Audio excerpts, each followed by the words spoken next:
A oferta pela culpa ele ofereceu para satisfazer o Criador. Ele morreu para que a sua luz em nós pudesse brilhar. O Filho do amor se entregou em nosso lugar.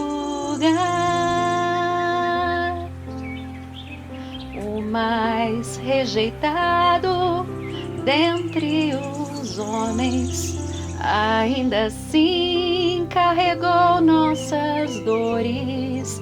O seu castigo nos traz paz e a esperança não se esvai.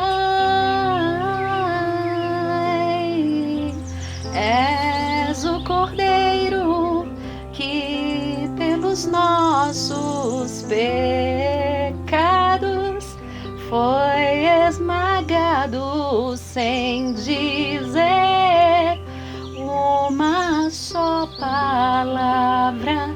Se entregou aos cravos, derramou sua vida até a morte, provando a ira amarga para nos dar sua doce graça e nos fazer viver.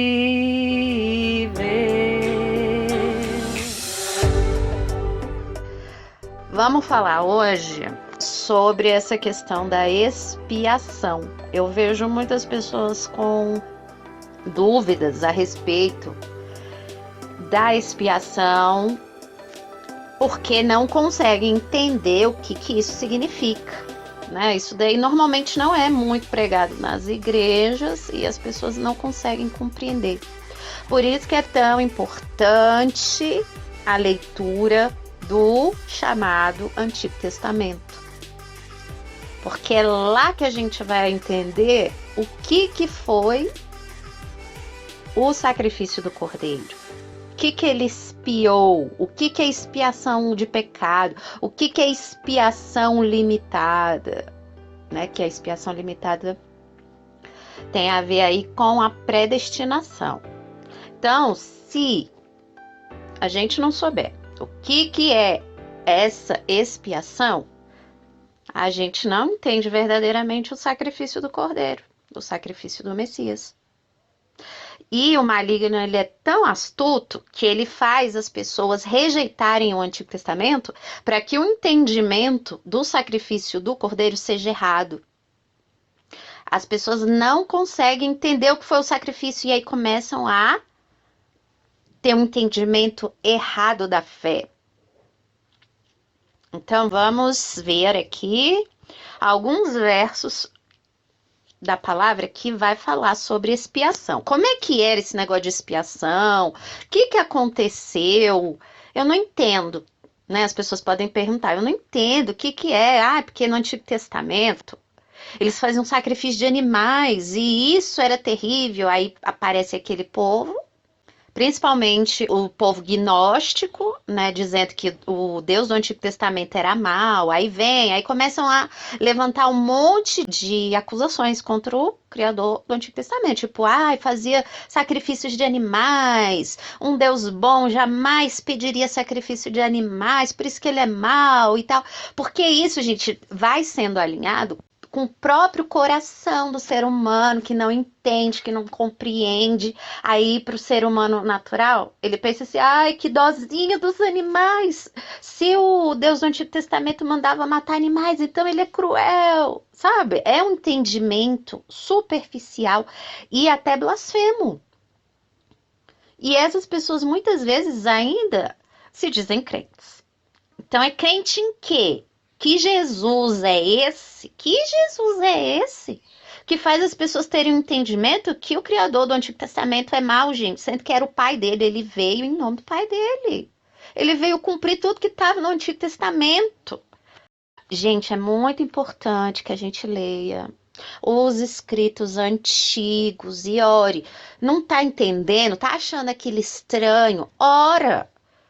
Isso é fé, gente, é saber que os escritos antigos vêm da parte do Pai. Se a gente não entende, o problema está na gente, não está lá.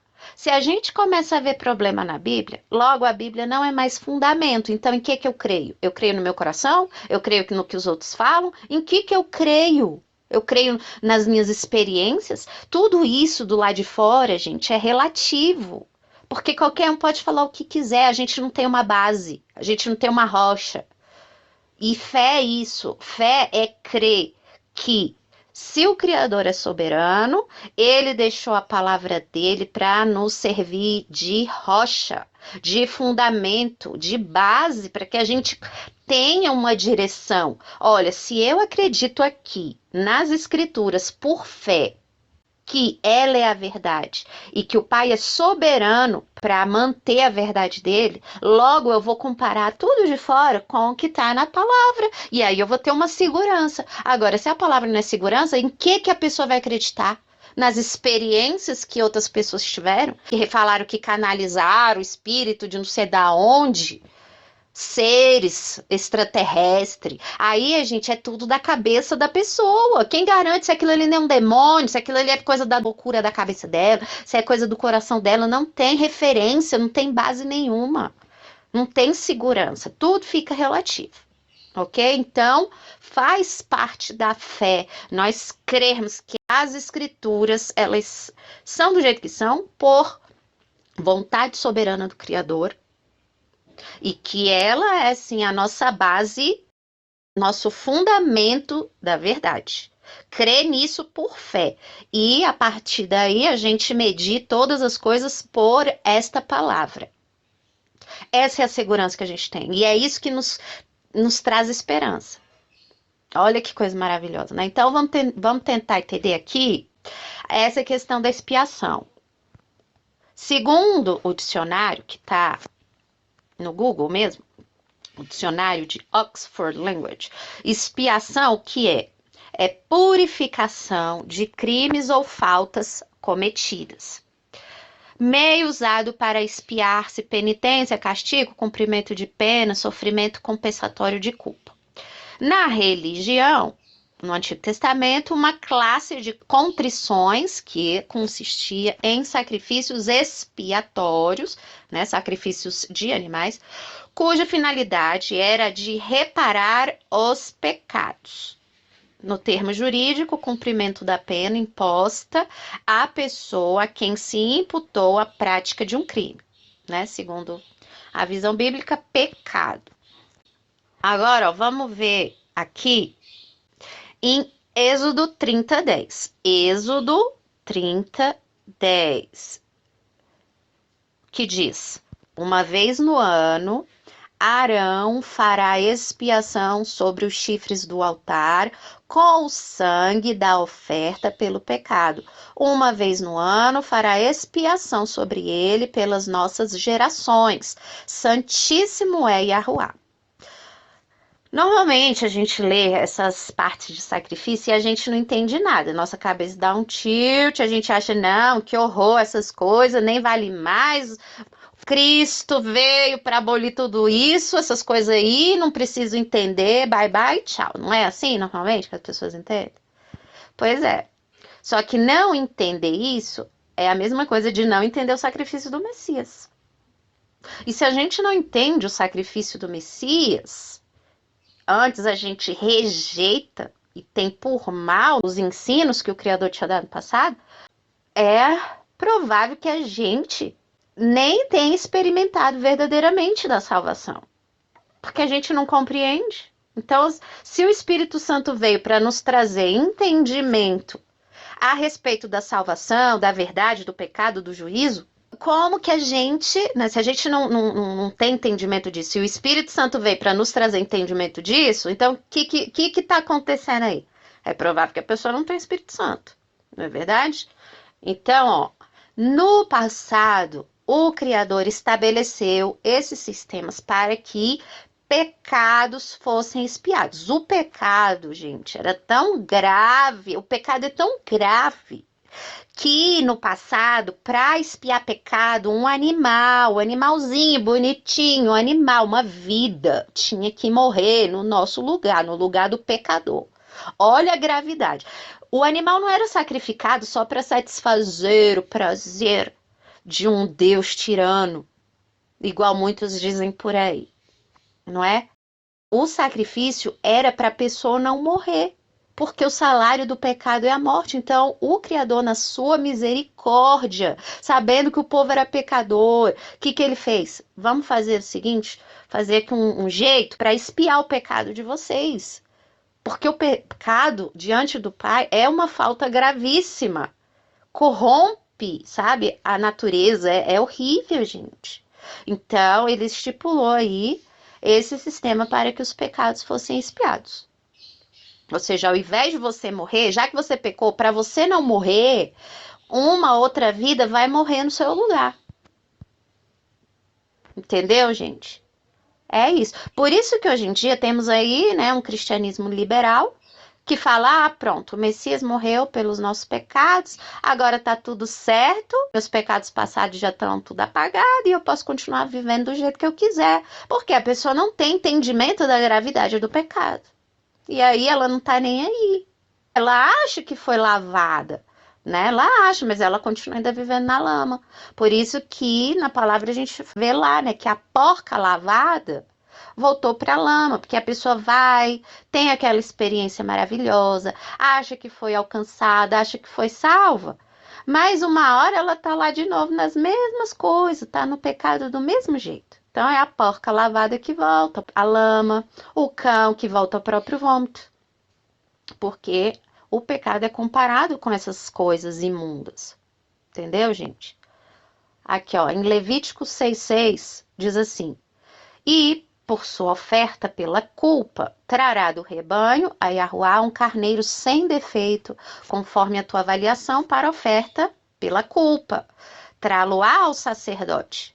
Aí no verso 7 continua: e o sacerdote fará expiação por ela diante de Yahuá e será perdoada de qualquer de todas as coisas que fez, tornando-se por isso culpada. Então, as coisas que as pessoas cometiam de errado diante do Pai tornavam uma pessoa culpada.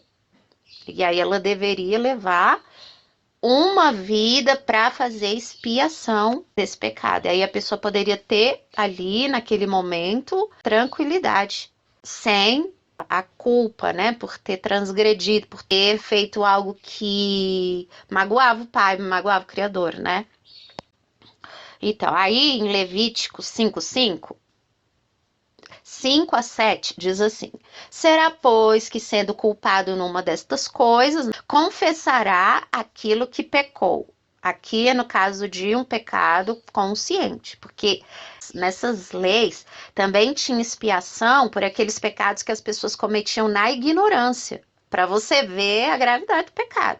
Tinha expiação pelo pecado consciente e tinha expiação pelo pecado na ignorância, o qual nós cometemos também muitos, né?